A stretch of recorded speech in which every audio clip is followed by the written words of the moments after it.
Bismillahirrahmanirrahim. Assalamualaikum warahmatullahi wabarakatuh. Alhamdulillah, wassalatu wassalamu ala Rasulillah wa ala alihi wa sahbihi wa man wala. Ucapkan semuanya, ini ada hadiah antum untuk bisa mendapatnya. Nanti kalau saya mau bertanya.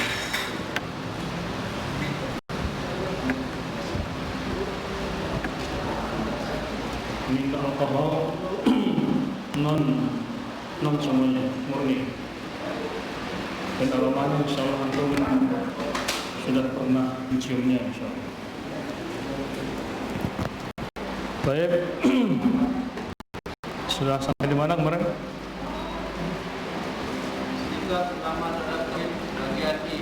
Baik, kita malam ini alhamdulillah, yaitu judulnya membaca kitab pastinya Minhajul Firqatin Najiyah. Minhaj atau Manhaj Firqatin Najiyah, artinya dalam bahasa Indonesia yaitu jalan golongan yang selamat. Nah, di antara arti manhaj atau minhaj dalam Al-Quran, Allah Subhanahu wa ta'ala berfirman, wa likulli ummatin ja'alna min syir'atan wa minhaja. Kami jadikan setiap umat itu ada syir'atan wa minhaja, ada syariatnya dan juga ada minhajnya, ada jalannya, ada metodenya, ada rambu-rambunya, Nah, makanya para ulama selalu menekankan tentang yang namanya manhaj atau minhaj. Terkadang kita sering bingung dengan kata manhaj atau akidah atau tauhid atau madhab. Insyaallah kita akan jelaskan sedikit demi sedikit, karena kalau diperpanjang mungkin antum akan pusing. Minhaj atau manhaj itu adalah at-tariqah, jalan. Bagi antum yang hadir di awal-awal kajian ini insyaallah bisa memahami sedikit demi sedikit. Jalan atau metode atau cara, itu yang namanya minhaj atau manhaj. Kalau madhab itu tempat. Madhab adalah tempat untuk kita belajar memahami. Kalau manhaj itu apa tadi? Jalan atau metode atau cara untuk memahami. Saya ngerti ya? Nah, di sana ada yang terkadang kita juga kena syubhat, akidah, manhaj dan tauhid. Ada sebagian ulama menyamakannya. Sebenarnya yang menyamakan dan juga yang membedakan satu persepsi sebenarnya. Kenapa? Yang membedakan juga manhaj itu lebih luas daripada akidah, dan akidah lebih luas daripada tauhid. Kenapa ulama yang lainnya mengatakan sama? Karena tauhid bagian dari akidah, karena akidah bagian dari manhaj. Sebenarnya perbedaan itu tidak dibeda-bedakan, sama, cuma cara, kembali ke cara memisahkan itu agar kita bisa memahami lebih ringan. Contohnya gini, kalau kita pergi ke Lombok, ada berapa jalan di situ? Bisa ada dua kan? Ya, bisa lewat darat, bisa lewat laut. Itu namanya manhaj namanya. Mau pilih darat, laut, atau udara ya, darat dan juga nanti include situ kan laut atau laut udara. Dan masing-masing di laut dan di udara itu ada yang namanya rambu-rambunya. Ada yang namanya rambu-rambunya. Nah, kalau kita ingin selamat baik itu di darat pun di udara, maka kita harus mengikuti apa? Rambu-rambunya. Nah, jalan dan rambu-rambu itulah yang namanya manhaj. Itulah yang namanya manhaj. Saya ngerti ya? Sama misalnya ketika atau ambil uang, mengambil uang, mau lewat teller atau lewat ATM? Teller atau lewat ATM? Kalau lewat ATM, maka antum harus ikuti tahapan demi tahapan agar bisa mendapatkan apa namanya uang. Kalau antum salah cara, salah tekan pin saja 3 kali fatal. Harus hubungi kantor terdekat. Atau salah cara, atau salah tekan pin, atau salah nomor, nggak nyampe uangnya. Terleter juga ada tahapan-tahapan. Itulah yang dikatakan at-tariqah atau manhaj, cara, manhaj. Kenapa? Karena kita ingin memahami agama ini, maka butuh cara, butuh metode. Sebab kalau salah cara kita memahami agama, itulah yang kata para ulama bisa dhalun mubin, sesat dan juga menyesatkan.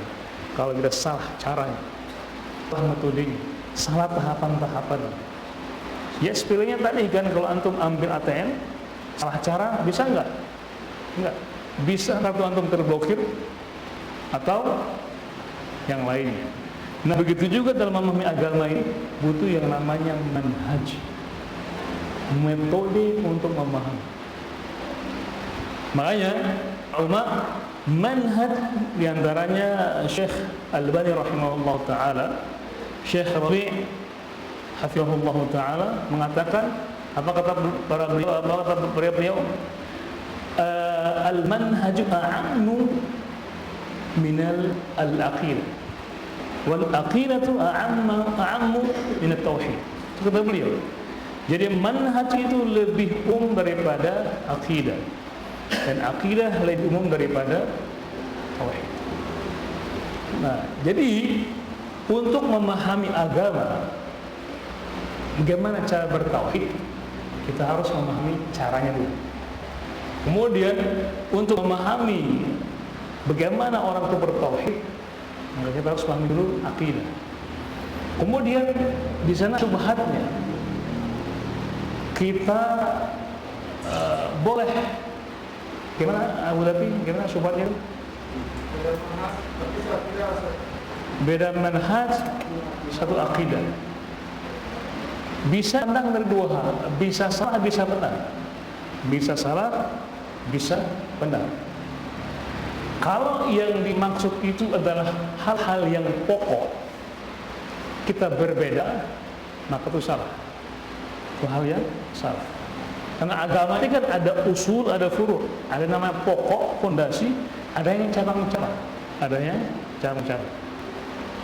Kalau masalah akidah itu fondasi atau cabang? Ya, fondasi.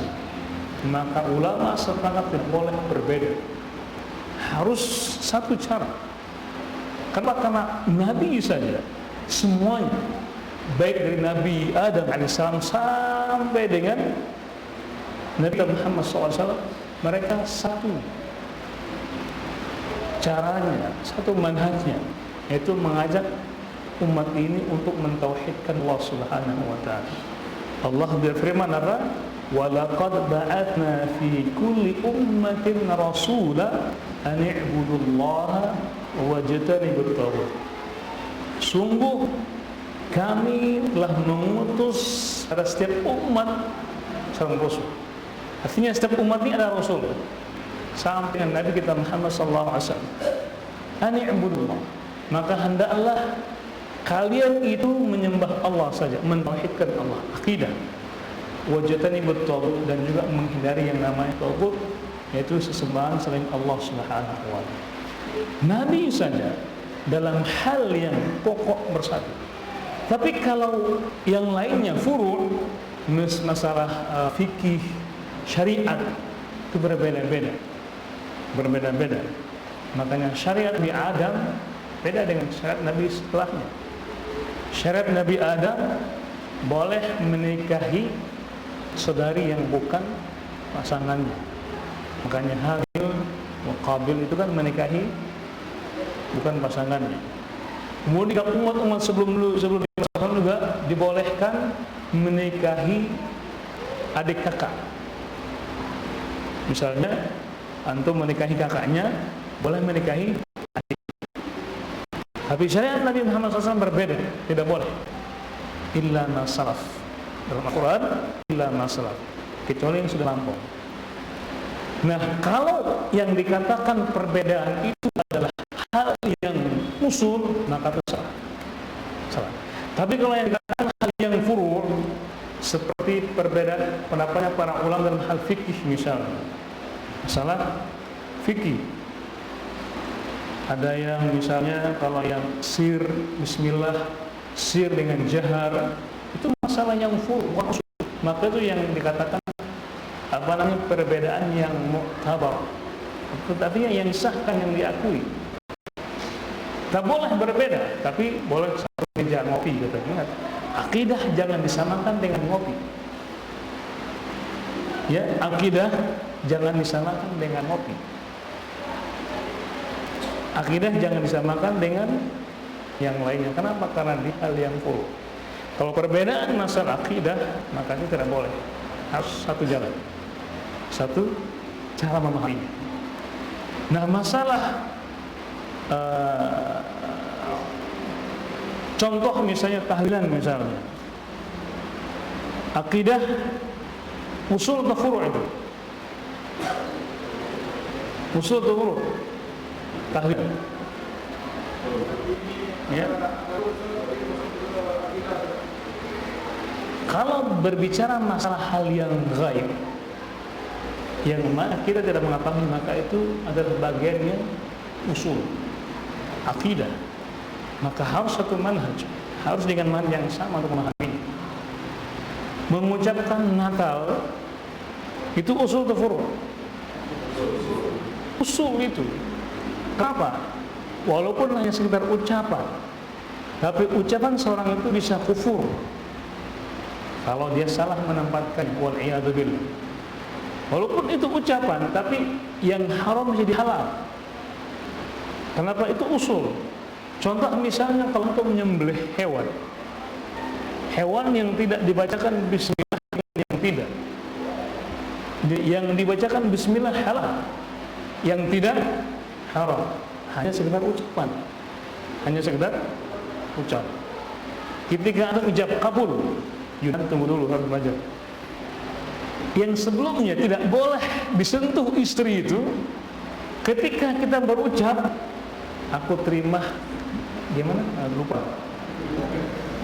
Dulu pas yang pertama kurang lancar, mungkin harus yang kedua kali.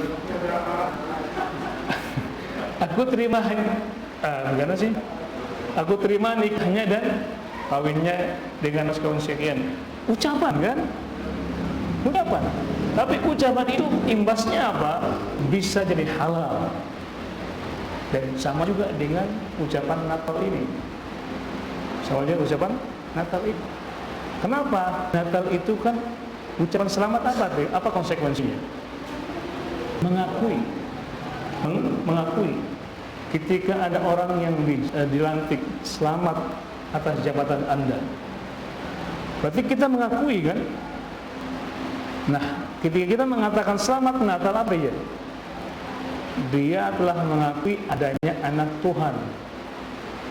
Padahal Allah berfirman, lam yalid wa lam yulad wa lam yakul lahu kufuwan ahad. Sama dengan bai'ah misalnya. Dengan bai'ah. Hanya ucapan kan? Tapi dengan ucapan kita mengakui dia sebagai pemimpin kita.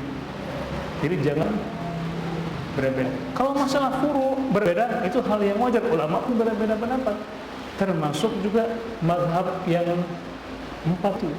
Mazhab Abu Hanifah, Imam Malik, Syafi'i, Imam Ahmad rahimahumullah ta'ala. Dalam salat saja, dari takbir sampai salam itu mereka berbeda pendapat.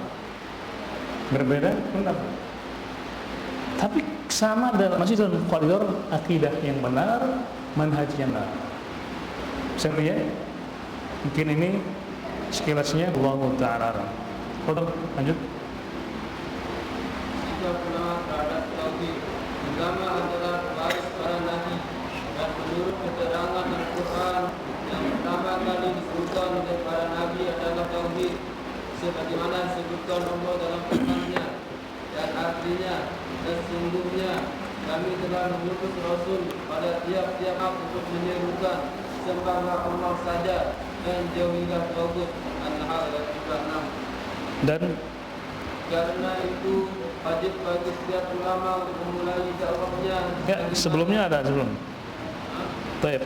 Jadi perlu kita tahu juga, dan apa yang dikatakan tadi oleh Syekh Muhammad bin Jamil Zainu ini, bahwasanya ulama yang sesungguhnya itu adalah mereka pewarisnya para nabi, bukan pewarisnya raja.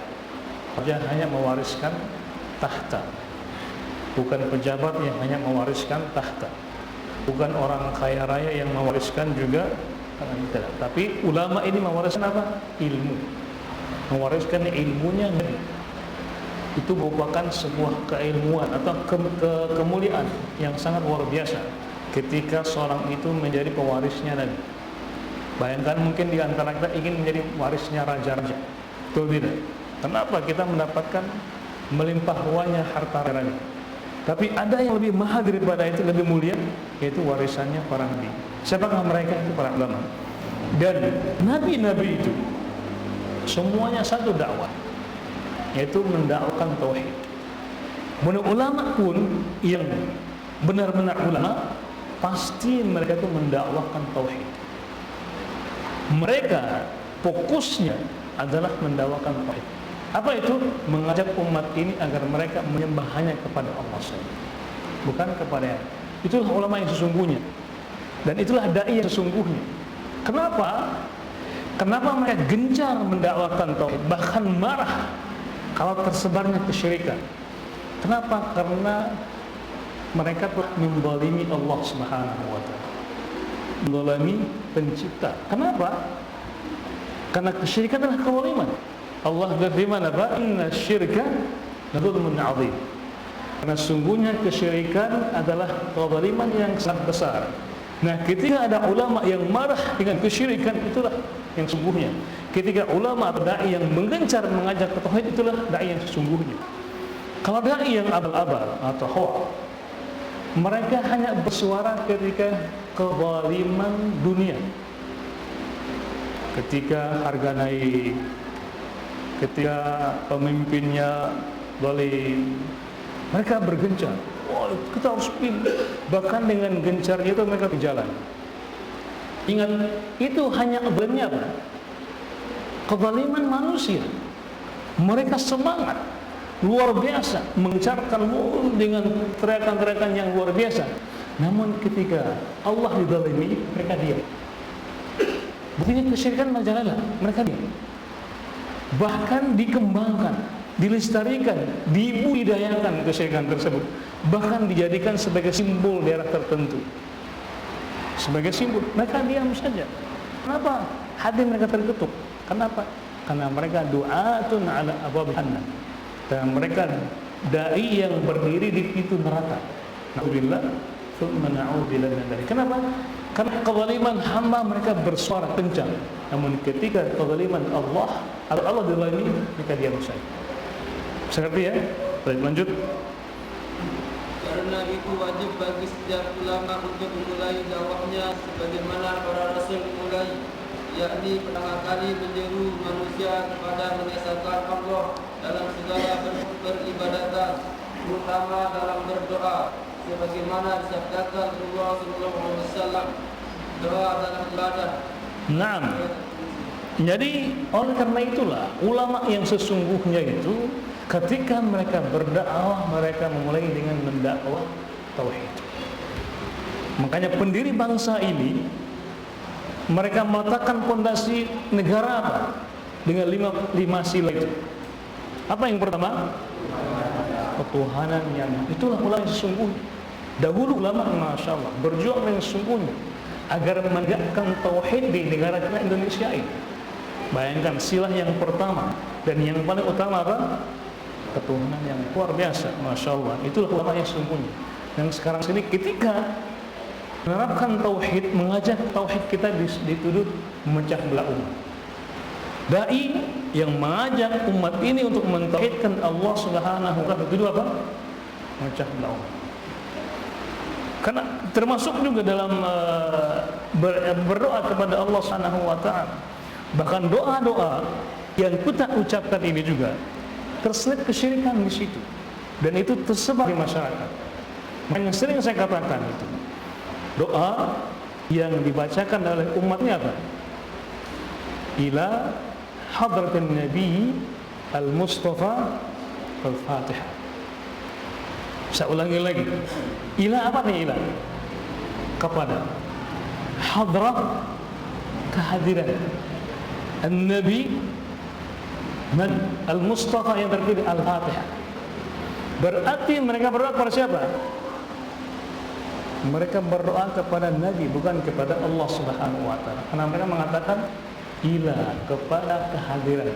Yang pertama, mereka berdoa bukan kepada Allah. Yang kedua, mereka meyakini dengan ucapannya hadrah, kehadiran Nabi. Apakah Nabi hadir? Oh iya, betul lah. Nabi sudah wafat. Nabi namanya al-Mustafa. Jadi mereka berdoa, tujuan doa mereka kepada kehadiran Nabi SAW. Kemudian Al-Fatihah. Al-Fatihah di sini apa? Mengirim Al-Fatihah atau mengirim pahala Al-Fatihah. Apa maksudnya situ? Mengirim pahalanya atau Al-Fatihahnya? Mengirim pahalanya atau mengirim Al-Fatihahnya kepada Nabi Sallallahu Alaihi Wasallam. Ayo mengirim Al-Fatihahnya atau pahala Al-Fatihahnya? Kalau mengirim Al-Fatihahnya, Al-Fatihah kan cuma berayat. Kenapa enggak Al-Baqarah sekalian? Biar banyak pahalanya. Iya kan? Tidak apa namanya Al-Baqarah saja. Biar banyak pahalanya. Biar banyak kan? Biar luar biasa gitu. Kalau memang kita mengharapkan apa namanya pahala, kenapa harus dikhususkan Al-Fatihah? Ila hafdz Nabi Mustafa Ali Imran, masyaallah, lebih luas lagi. Itu bacaannya nggak habis-habis. Jadi maksudnya apa itu mengirim Al-Fatihah? Kalau tim itu tentu dengan tidak sesuai dengan apa yang Nabi ajarkan. Ini bahasanya panjang, kita akan teruskan lagi. Fadhal. Saat ini kebanyakan umat Islam terjerumus ke dalam perbuatan syirik dan berdoa memohon pada selain Allah. Hal inilah yang menyebabkan kesengsaraan mereka dan umat-umat terdahulu. Allah membinasakan umat-umat terdahulu karena mereka berdoa dan beribadah kepada selain Allah, seperti kepada para wali, orang-orang saleh dan sebagainya. Nah, jadi faktanya sekarang ini, kalau kita lihat di lapangan, mana yang paling banyak mentauhidkan Allah atau syirik kepada Allah Subhanahu wa taala? Kebanyakan syirik kepada Allah Subhanahu wa taala. Dan itulah sebab utamanya mereka sengsara. Mereka terhimpit dengan bermacam-macam kesulitan dunia. Barang tidak bisa beli, pendapatan berkurang, dan mereka lebih percaya kepada pakar-pakar ekonomi. Mereka lebih percaya kepada apa? Kepada orang-orang yang suka motivasi itu. Anda ingin sukses, ikut talk show, bagaimana caranya yang sukses. Anda ingin ini solusinya. Akhirnya banyak orang jadi motivator sekarang. Karena ngomong sekali banyak dapat uang. Ini semuanya jadi motivator, nggak ada yang usaha. Kenapa? Motivator semuanya. Jadi orang hanya terfokus kepada ekonomi saja. Bagaimana cara meningkatkan kualitas dagangan, bagaimana caranya kita fokus. Dan itu tidak menyelesaikan masalah. Kenapa? Masalah dasarnya bukan itu. Dasarnya apa? Kesyirikan. Bukankah Allah berfirman, walau anna ahlal qura amanu wattaqaw lafatahna alaihim barakatun minas sama'i wal ardi. Jikalau seandainya suatu negeri itu penduduknya beriman, mentauhidkan Allah Subhanahu wa taala, tidak syirik, wattaqau, dan taqwa itu aplikasi dalam bentuk ibadah kepada Allah Subhanahu wa taala, beriman, akidah yang benar, dan juga beribadah yang benar juga. Ya. Berakidah yang benar dan juga amal yang benar. Apa balasan Allah? La fatahna, kami akan buka keberkahan langit dan bumi. Subhanallah. Cuman kita tidak pernah menyentuh permasalahan ini. Kita fokus dengan bisnismen, Masya Allah, talkshow menghadiri acara berbagai macam agar kita bisa bisnis dengan lancar, ekonomi segala macam. Apalagi di kantor-kantor kan ada banyak rapat-rapat, banyak acara-acara bisa meningkatkan. Enggak, itu hanya hal yang timbul dari akidah. Nah, ketika kesyirikan merajalela, ingat umat-umat sebelum mereka Allah hancurkan apa? Karena kesyirikan, bukan karena ekonomi. Nabi SAW dan para sahabat, apakah mereka punya ekonomi yang kuat? Tidak. Senjata yang lengkap? Tidak. Jumlah yang banyak? Tidak. Tapi kenapa mereka bisa menghancurkan Romawi? Bisa mengalahkan Persia? Negara adanya pada saat itu. Mungkin sekarang Amerika dengan Rusia. Dengan jumlah yang sedikit, dengan ekonomi yang juga kalau kita bandingkan dengan sana jauh dari ekonomi kita. Tapi dengan jumlah yang sedikit, dengan persentase yang begitu terbatas, dengan jumlah yang minim juga, kita bisa mengalahkan dua negara adidaya, Persia dan Romawi. Kenapa? Karena mentauhidkan Allah Subhanahu wa taala dan meninggalkan kesyirikan. Nah, kita yang sekarang ini kita punya segalanya, tapi apa? Kita nggak bisa bangkit dari ekonomi karena kita banyak yang syirik kepada Allah Subhanahu wal iyad billah. Lanjut. Adapun sikap ulama tauhid dan dalam memerangi syirik terdapat beberapa tingkatan. Tingkatan paling utama. Tayyib, ini karena masa panjang, ini ada tingkatan-tingkatan ulama. Ada ulama yang mementingkan tauhid, ada ulama yang setengah-setengah, ada ulama sedang-sedang, ada yang meremehkan. Nanti kan kita bahas.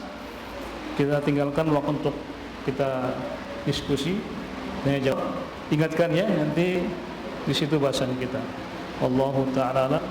Sebelum kita akhiri, mungkin ada yang perlu disampaikan, ditanyakan, diskusikan, atau ingin curhat, tafadhol. Wallahu ta'ala. Tafadhol Abu Dhabi. Oh, enggak ada.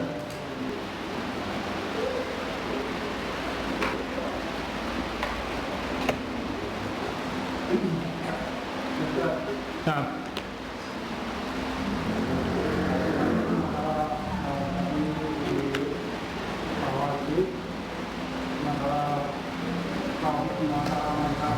Ya. Jadi yang kita paham, bahwa manhaj ini dengan akidah itu adalah satu rangkaian yang tidak bisa disambung. Jadi ada subhat-subhat orang-orang itu silakan kita akidah kita satu, tapi boleh manhajnya berbeda. Tapi orang-orang hal itu, orang-orang itu, jadi mereka itu membolehkan beda manhaj. Yang kita paham itu manhaj itu adalah satu mencuri satu jalan. Manakala dia salah soal itu juga bisa lakukan akal. Nah, di antara semboyan yang ada pada jamaah harakiyah atau kelompok pergerakan, mereka mementingkan harus ada gerakan, bergerak. Di antaranya itu ke jalan itu. Apa semen mereka? Mereka mengatakan nattafiq fi mattafaqna fi thumma natasamah fi makhtalafna. alaih. Itulah seperti itulah. Apa artinya? Kita sepakat apa yang telah kita sepakati bersama. Tapi ketika kita berbeda, kita saling memahami. Itu intinya. Itu intinya. Dan ingat, ketika mereka mengatakan demikian, apa tujuan mereka? Apakah tujuannya menegakkan hukum Allah, menegakkan tauhid? Tidak. Tujuan mereka hanya dunia. Apa itu? Ingin menegakkan negara Islam. Ingin mencari kekuasaan. Ingin mencari apa? Kekuasaan dunia. Makanya mereka mengatakan apa? Aqim daulat Islam fi nafsika tuqam fi ardika. Apa kata mereka? Dirikanlah negara Islam di hatimu, maka Allah akan mendirikannya di negaramu. Itu semua mereka. Tapi dari semenjak berdiri sampai sekarang, mereka tidak pernah mendirikan negara Islam satupun. Enggak di negara, enggak juga di hati mereka. Kenapa? Karena tadi caranya yang berbeda, manhajnya yang salah. Coba buktikan, ada enggak orang-orang yang bergerak dengan mengatakan ayo kita dirikan negara Islam? Pernah enggak dirikan negara Islam tersebut? Omong kosong. Wah. Ada yang mendirikan khilafah, ada yang ingin mendirikan khilafah Islami. Terbentuklah khilafah. Ada menteri-menterinya, ada wakilnya, ada sampai camat-camatnya. Terbentuk orang-orangnya. Tapi pertanyaannya, punya daerah kekuasaan, punya tempat nggak? Ketika Abu Ulfah misalnya ngaku saya sebagai kepala desa, saya ada sekdes saya, ada staf-staf saya, ada camat-camat, NTU saya. Tapi di mana desanya itu? Kalau dia mencaplok, oh desa saya di sini, berarti dia sudah mencuri daerah orang. Dan itu bukan bagian dari khilafah, cara mendapatkan khilafah. Apalagi ini besar sekali, ingin mendirikan khilafah. Dan ada khalifahnya, ada menteri-menterinya, sampai ke camat-camatnya. Tapi daerahnya mana? Di mana daerah kekuasaannya? Enggak ada. Berarti itu namanya khilafah waq. Khilafah yang waq. Kenapa? Enggak punya wilayah. Ya antum saja mengaku berdesa tapi enggak punya desa. Kan diketawain sama orang kan? Ya Bulfa ya. Diketawain sama orang. Apalagi ini ngaku punya wilayah. Jadi makanya tadi saya katakan tadi, ketika orang mengatakan demikian, kenapa kita berbeda? Tapi walaupun akidah kita sama, tapi berbeda itu hal yang wajar. Tidak, harus dibedakan dalam hal yang usul atau yang furu'. Kalau yang usul harus sama, harus sejalan. Kalau yang furu' berbeda, silakan berbeda, karena ulama berbeda dalam hal-hal masalah fikih, masalah muamalah. Wallahu ta'ala. Cukup? Ada lagi? Masih ada waktu. Fadhol, bisa lewat, bisa tema yang lainnya. Nah, di tempat saya pemuka agama pernah bertanya, kenapa harus pakai dalil?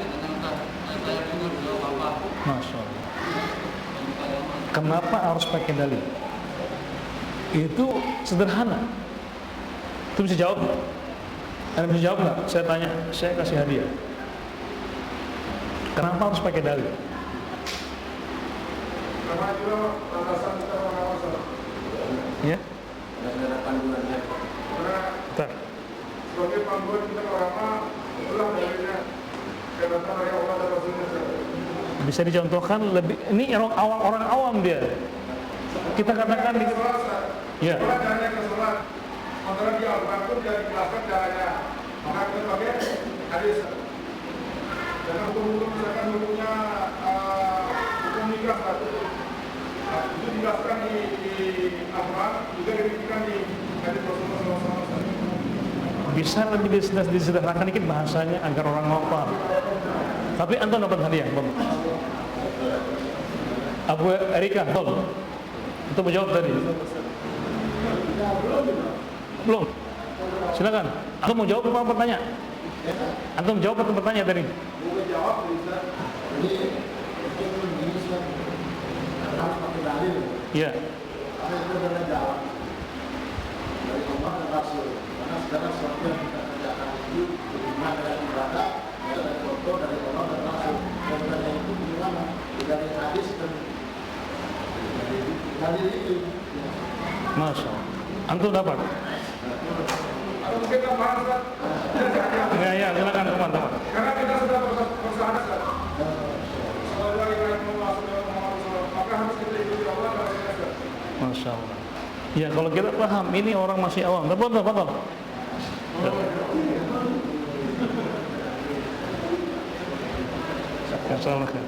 Sebelah sini ada? Sebelah sini? Ya, silakan. Kalau memang benar kita beribadah kan bulan Ustaz. Kalau tidak ditentukan jadi ibadah kita sia-sia. Dapat di mana gitu kan? Iya, di mana saya sekarang mereka mau belajar kayak apa-apa. Saya ada nilai buku untuk kita belajar. Begitu juga dengan agama kira-kira kita gimana cara kita supaya apa yang dibawa oleh Rasulullah SAW. Masya Allah. Ahsan. Jazakallah. Barakallahu fiik. Tinggal satu. Siapakah yang beruntung? Jadi bahasanya bisa lebih disederhanakan. Terkadang pertanyaan orang awam itu sederhana, tapi kita sulit menjawabnya. Sebab kalau kita gini-gini dengan teori, dengan usul fikih, bingung juga. Kalau dia mahasiswa, kita bisa contohkan dia tentang ketika Anda nyusun skripsi, Anda menukil perkataan ini, kemudian tidak disertakan buku rujukannya, maka tentu dosennya akan menolak skripsi itu. Ini yang kuliah. Ya, kenapa? Karena dia menukil perkataan orang yang tidak ada sumbernya. Itulah yang namanya dalil. Argumennya apa? Dalil itu adanya argumen. Kenapa Anda makan? Kenapa Anda harus makan? Ayo, kenapa Anda harus makan? Makan untuk hidup atau hidup untuk makan?